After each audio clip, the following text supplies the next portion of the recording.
I started and technically when I was 11 years old in 5th grade, but I think I was always like the girl who'd go over to my friends' houses and beg them to play their pianos or their organs, and I played like the precorder and before in like 3rd grade, so I guess it can be a little earlier, but technically in 5th grade.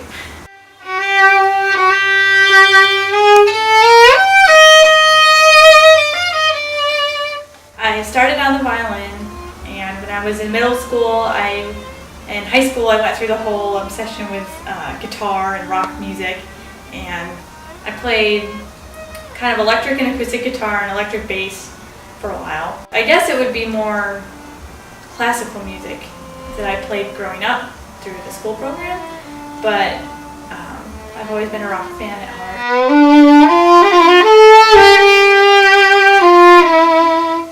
In the last few years I've started to be really interested in mariachi music,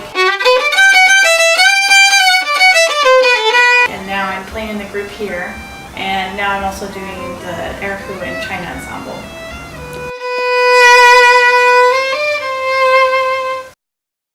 Here and there when I'm playing violin and then I go to Erhu and I see numbers for the cipher notation, I think fingerings and not note names, so that gets a little hard.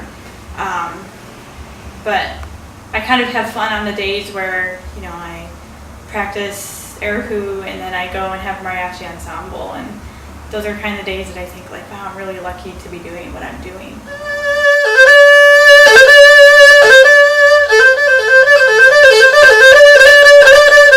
I chose violin because it was the smallest instrument I didn't have to blow into.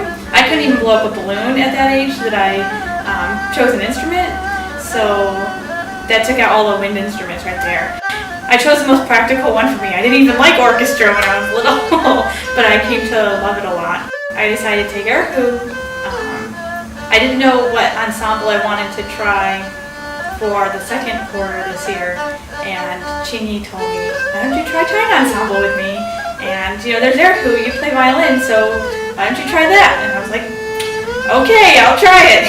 And that's why I'm here now.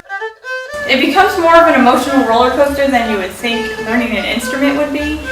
You know, some days I've left feeling really hard on myself or down on myself, and some days I've left really excited to go back again. I didn't really know much about Chinese music, so I kind of went in with a blank slate. Since I've started, I've tried to learn some things in Chinese. Like, I pick out words that people say a lot, because I'm one of the only people in the group that doesn't understand Chinese. The 3 backgrounds I'm having between classical, mariachi, and Chinese music, I'm finding that they're all contributing to each other a lot. I find my sight reading skills and my oral skills from undergrad really help me with sight reading in the music. At rehearsals, I can catch on quickly when you give me something new I've never heard before. With mariachi music, it's really pushing me to learn to memorize and recognize chunks and how parts fit in together in music. And with Chinese music, with the cipher notation and the ornamentation, I mean, there's times I hear Professor Lee play, and you know, I think I'm doing pretty well, and then I hear her play and I'm like, wow, I've just got the skeleton of what I'm supposed to do.